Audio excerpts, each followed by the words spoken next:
Darkness. Yet something glows. A body laid out on a cold steel table. The room is silent, except for the faint hum of hospital lights, but her bones shine. A sickly green radiance pulses beneath her decaying flesh, like the corpse has swallowed a piece of the stars. This isn't science fiction. This was New Jersey, 1922. They called them the Radium Girls, young women employed to paint the numbers on military watches and instrument dials with an astonishing new technology, radioluminescence. Glow in the dark, they said, a miracle substance, the future itself. The factory managers promised the girls the paint was harmless, fun even, a little sparkle for their everyday life. They were encouraged to sharpen the brush tips using their lips. They called it mouth pointing. A quick lick, twist, paint. Lick, twist, paint. All day long. They laughed when their clothes glittered after a shift. They drew mustaches on each other with glowing paste. They went dancing, leaving shimmering footprints beneath street lamps. They didn't know they were swallowing death. Radium slipped into their bones, welcomed there by the body like calcium. It began firing invisible bullets inside them, destroying marrow, eating cartilage, weakening the spine until it collapsed like paper. One woman's jaw detached entirely, the flesh around it liquefying. Another skull began to crumble. Many bled from their ears, their mouths, their eyes. But the glow remained. The paint kept shining, while the person inside slowly rotted. This is not just a story of radiation poisoning. This is a story of betrayal, of a corporate monster that knew exactly what it was feeding its workers. They glowed in the dark, but their employers wanted the truth kept in the shadows. Tonight, we drag it back into the light. Welcome to the Crimson Archive, where the dead are never silent and their bones demand to be seen. The year is 1917. The world is at war. Technology is accelerating at a terrifying pace. Every innovation promises power and profit. Radium was the hottest discovery of the new century. Found by Marie and Pierre Curie only 2 decades earlier, it dazzled the scientific community. It emitted energy, light, without burning out. To the public, it was the element of eternity. Companies rushed to market. Radium became a miracle commodity. It cured cancer, they claimed. It rejuvenated skin. It brought youth to the elderly. Radium clinics opened. Radium water was bottled and sold. Toothpaste, butter, chocolate, even children's toys. And in the heart of the booming industry stood the United States Radium Corporation. They produced luminous watch dials for soldiers fighting in the trenches of Europe. A vital technology, timepieces that glowed in darkness so artillery crews and pilots could coordinate deadly operations at night. Young women, patriotic, eager for work, were hired to paint those dials. They were paid well, more than most factory jobs. The work seemed simple, artistic even. Each woman could paint over 200 numbers a day, tiny strokes requiring precision. But precision comes with a cost. Brushes fray, tips lose their point. And so supervisors taught the girls the lip-pointing technique. It was efficient, it saved the company money, and it fed radium directly into their bodies. These supervisors, these executives knew the truth, because in the same building, male technicians handling large quantities of radium wore lead aprons, masks, and tongs. The women received nothing. Doctors began noticing strange cases coming from the factory. Women losing teeth, dozens at a time. Gums oozing blood that wouldn't clot. Bones becoming so fragile they snapped under the weight of their own heads. When these women sought help, they were mocked, dismissed, blamed. One official diagnosis: syphilis, a lie designed to bury the victims under shame. The corporation hired experts, not to save the sick, but to silence them.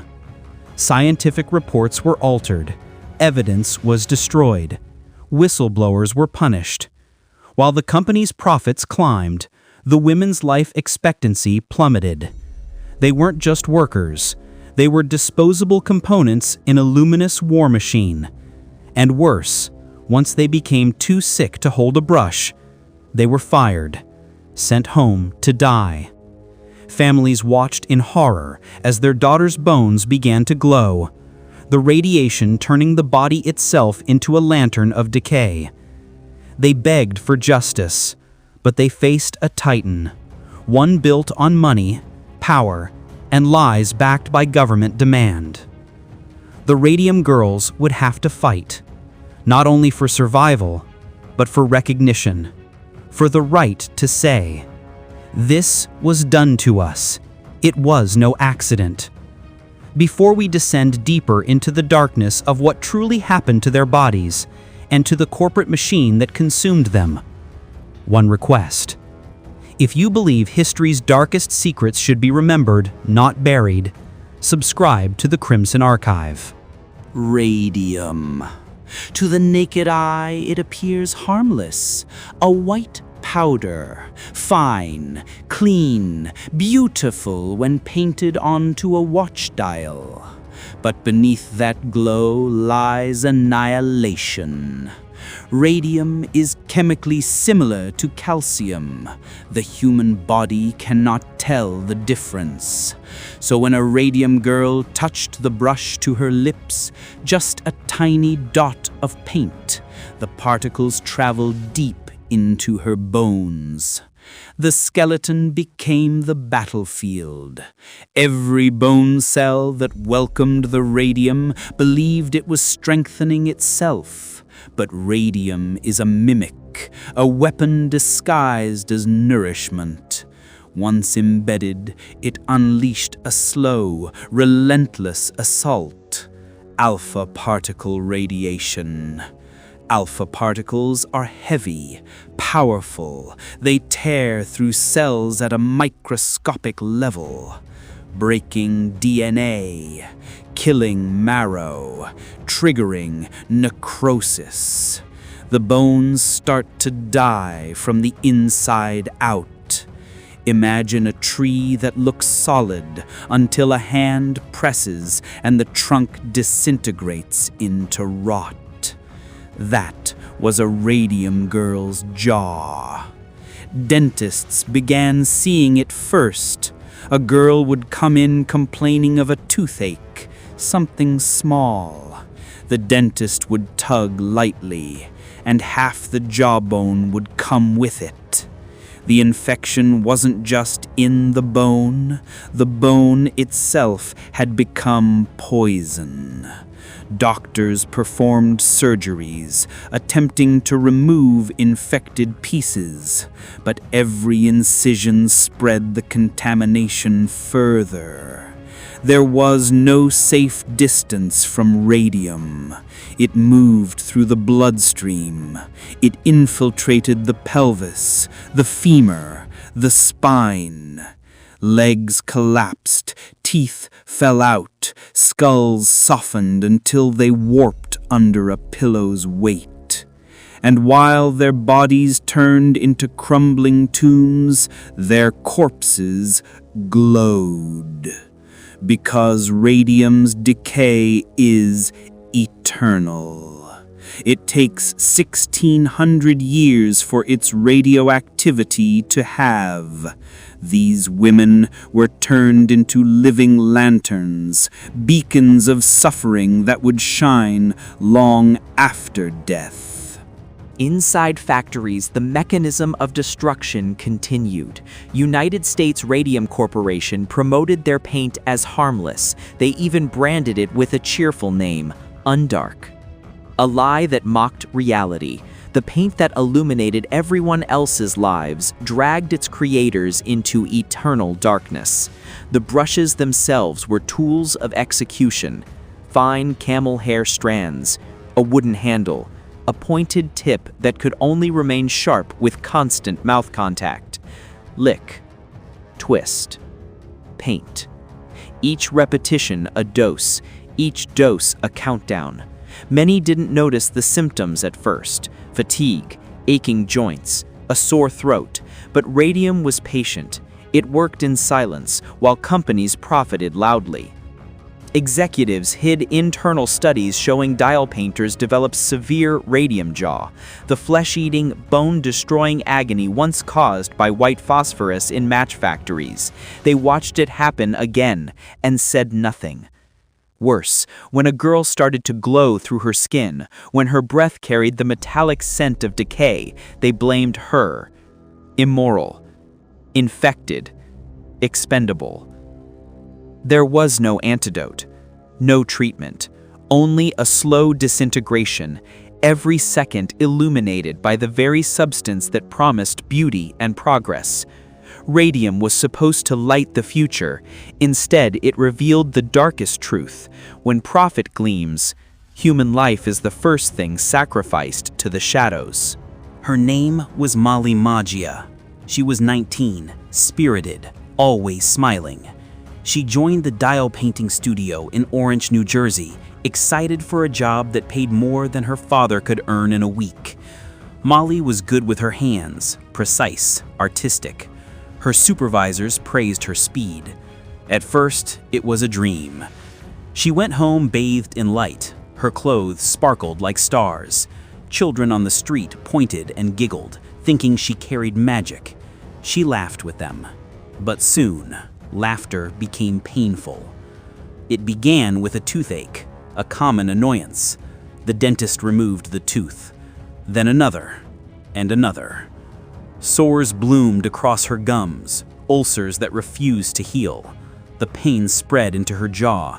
Eating became torture, speaking unbearable. Her breath took on a sickening, decayed scent. Doctors were confused. They tested for infections. They blamed her hygiene. They whispered, syphilis. Molly was humiliated. She avoided mirrors. She stopped leaving home at night. The glow made her feel like a ghost haunting her own life. By 1922, the disease advanced into her bones. Her hips throbbed. Walking required strength she no longer had. Her younger sisters described how Molly, once vibrant, now moved like an old woman. Every step a calculation. Every breath a negotiation. One night, while brushing her teeth, she heard a crack. A piece of her jawbone had snapped off inside her mouth. She screamed. Her family rushed to help, terrified by the sight of bare bone protruding through gums that seemed to melt. Doctors attempted surgery. The moment they touched the infected tissue, her jawbone crumbled like ash. Her body was a cathedral of rot, supported by glowing bones. Yet the corporation insisted their product was safe. Molly's condition deteriorated rapidly. The radium flooded her bloodstream. Lesions formed inside her throat, making swallowing impossible. Her spine twisted, vertebrae collapsing under invisible pressure. Her fiancé Joseph stayed beside her, watching helplessly as the woman he loved decayed from the inside out. Molly's final weeks were agony. She could not speak. She could not eat. Her body rejected life itself. On September 12, 1922, at only 24 years old, Molly Maggia died. Cause of death on her official certificate? Syphilis. A lie. One last insult to a woman whose only crime was believing her employers. During her autopsy, when the coroner entered the room, he noticed something horrifying. Molly's bones still glowed. Her skeleton emitted a faint green light, a halo of death that lingered long after her final breath. The radium continued its work. It would continue for centuries. Molly was the first to die, but she was not the last. Dozens more followed, hundreds suffered, all silenced by corruption, until they refused to stay silent any longer. Justice would come, but at a cost paid in human remains. Molly's sisters would not let her story rot quietly, like her bones. They supported other sick workers, gathering testimony, contacting newspapers, writing letters politicians refused to read. And then came Grace Fryer, a legal clerk, a fighter, a woman whose spine was collapsing inch by inch, but whose resolve only grew stronger. Grace rallied the Radium Girls, transforming dying factory painters into a force the corporation could no longer ignore. They sued. United States Radium Corporation responded with the cold efficiency of a machine. Delay, deny, discredit. They assumed the women would die before ever seeing a courtroom. They almost did. But press coverage turned the tide. Reporters published images of broken bodies and glowing bones. America watched as these young women, wrapped in bandages, wheeled into testimony halls to speak truth through fractured jaws. The case became a national scandal. In 1928, the Radium Girls won their settlement. A victory carved from their own skeletons. Their suffering forced the government to establish stricter workplace safety regulations. Their agony built the foundations of industrial hygiene laws that protect workers today. But the damage was irreversible. Many Radium Girls were buried in lead-lined coffins. Some still emit radiation strong enough to register on modern Geiger counters. Their bones continue to glow underground, silent lanterns warning future generations what happens when corporate greed meets scientific ignorance. They were told the glow was beautiful, that it was harmless, that it made them special. It did, just not in the way they hoped. Their legacy lives in every worker who refuses unsafe conditions, every whistleblower who speaks up, every victim who demands justice. The Radium Girls were not just casualties, they were catalysts. And now their story refuses to fade. So we return to our final question. When the lights go out and the darkness creeps in, what else has been buried that still glows beneath the surface? Subscribe to the Crimson Archive, because the next investigation is already burning its way out of the shadows.